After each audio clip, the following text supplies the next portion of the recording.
Good day, everybody. Welcome back to the channel. Well, this is my Royal Mercury typewriter that you've seen before on this channel. It recently got a newly recovered platen from J.J. Short, and it's one step closer to being pristine like new. Actually, it is pretty much like new, but there's an upgrade kit of sorts that my friend Ted Munk from Mesa, Arizona has put together. He sent it to me. This is the soundproofing kit that he makes that makes the typewriter a little less rattly, a little less loud.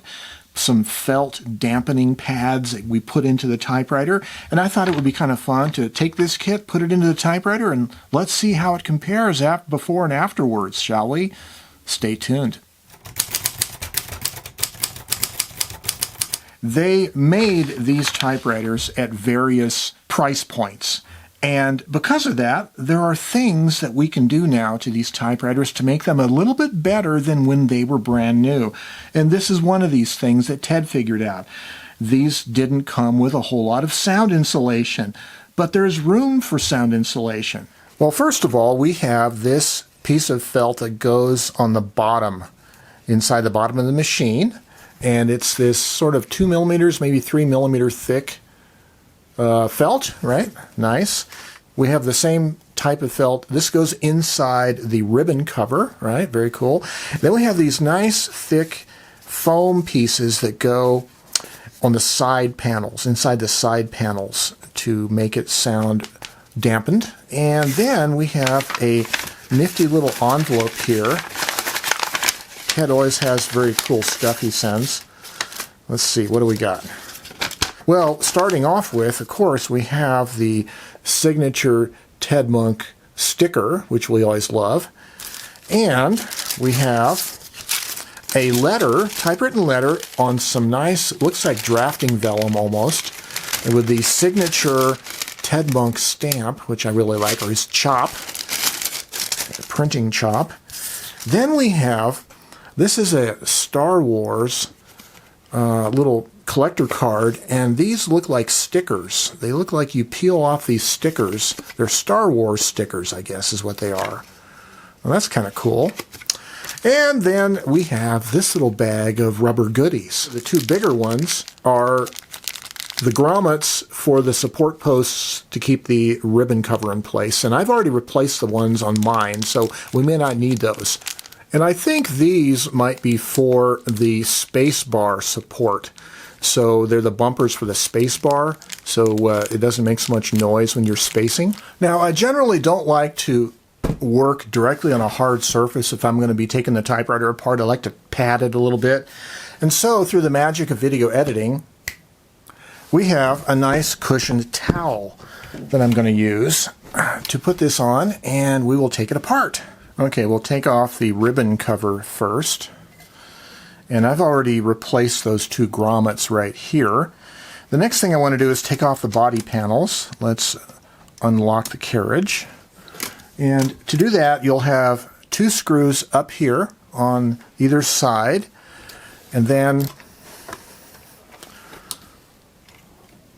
on the back of the machine, you'll have 4 screws right here. And on the bottom of the machine, we have the 4 feet, each with a screw to take off. So I might as well start here, shall I?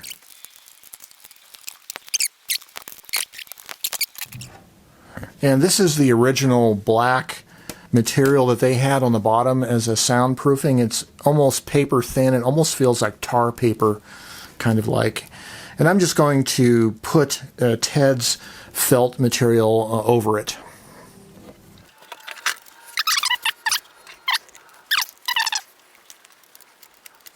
By the way, these screws have this interesting little hole in the center, so they're some kind of a special screwdriver you could use that would keep the slotted screwdriver centered in the slot, which is kind of a nifty little thing.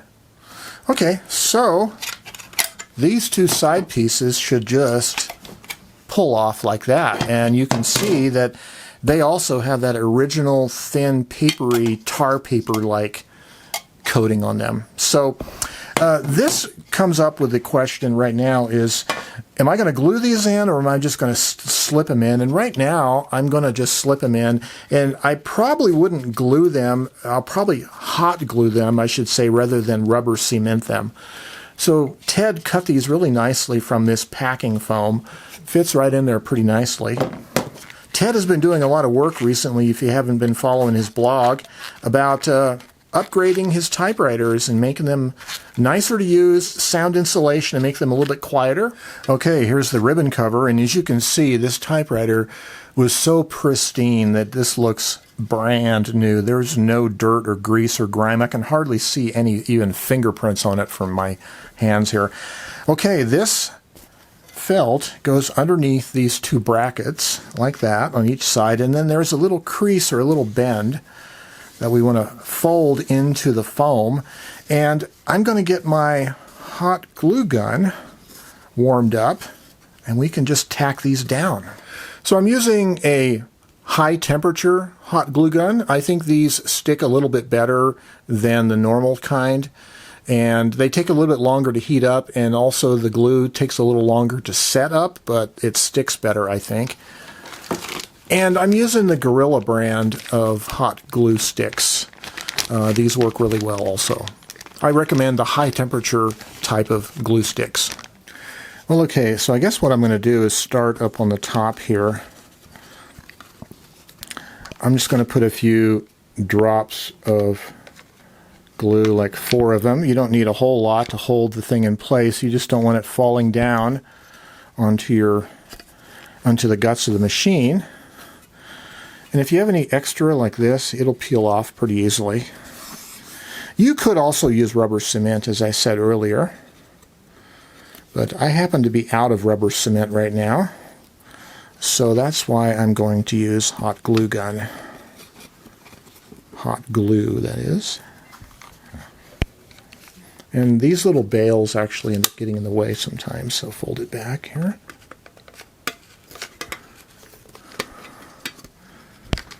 The other thing that's nice about the high temperature hot glue guns is the glue stays melted longer before it sets up, so it gives you more chance to get your work seated properly before it starts to harden on you, and that's nice, right? Just putting little dabs here, not too much, but there and there.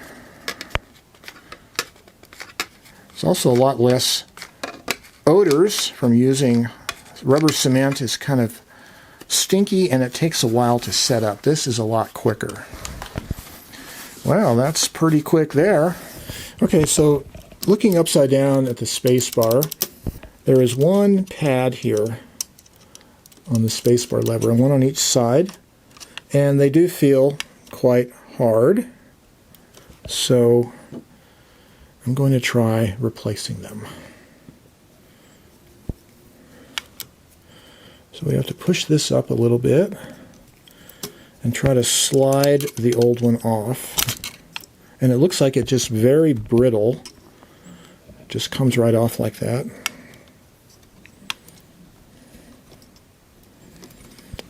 And the new one should slide on pretty easy, like that.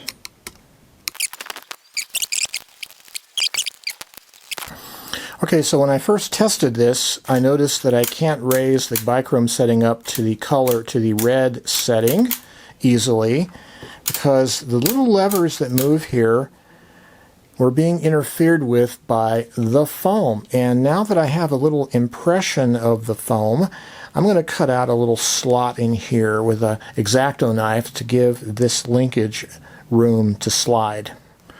It cuts really easy with a razor knife. You probably want to use a cutting board behind it, but you know, I'm just being quick here.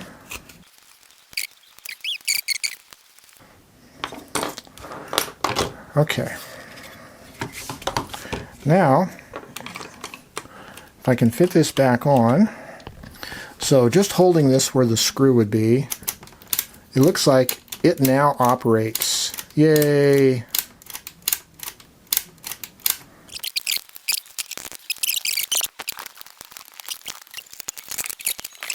Alright, so I'm going to fit the screws in that hold the side pieces on.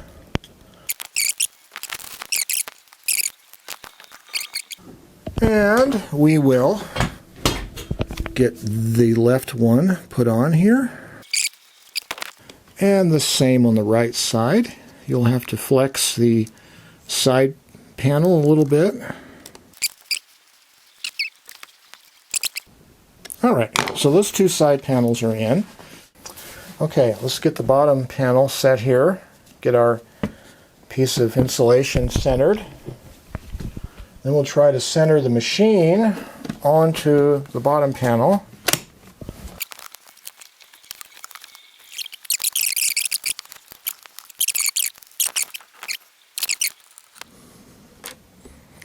Hopefully we got this thing in here now. There we go. Okay, now we can tighten down the screws. There we go. That one snapped into place. And then we will tighten the back screws. And, of course, these top screws.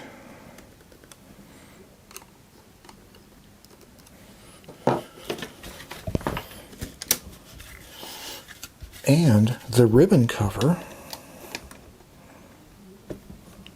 Oh, that fits in nice. And since, I was getting my grubby fingerprints on this machine, I'm just going to do a little bit of turtle wax. It'll kind of do a little clean on it and get rid of my fingerprints and make it a little bit shinier, and it'll give it that turtle wax smell, huh?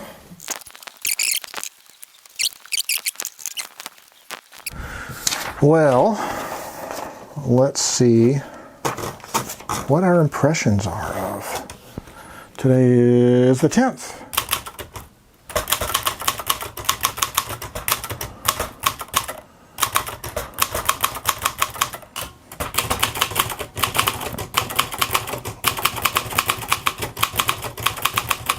Well, there it is. This typewriter, I think I can say it's better than when it was new. It has fresh rubber, just like when it was new. Physically, the typewriter is in spanking new condition, essentially, when I got it. But it's even better now because it has more soundproofing than it was originally manufactured. And I do think it is quieter. It is really quiet, and that's really cool. I really thank you, Ted, for supplying me with this kit, and I hope, not to presume, but I hope you might make these available out there to the typewriter community. If there's enough interest, that might be fun. But it's not really that hard to make these kits yourself. You need the special foam rubber that is thicker for the side pieces, and then some felt. You can take your typewriter apart and measure the body panels, lay them out with a felt tip marker or a Sharpie, cut them out, glue them in. Not that hard to do, and it makes a world of difference. Well, this is a sort of the continuing process of making these machines even better than when they were brand new, or at least trying to bring them back to a state where they are wonderfully usable tools. And I think it is our responsibility going forward as the typewriter community to keep these machines running as long as we can, and that has been Ted Munk's vision all along with his project of the Typewriter Repair Bibles and the serial number database. I'll leave a link down below in the description for both of those. But I wish you guys the best in your typewriter journey, and as always, stay creative and have a great day. Bye-bye for now.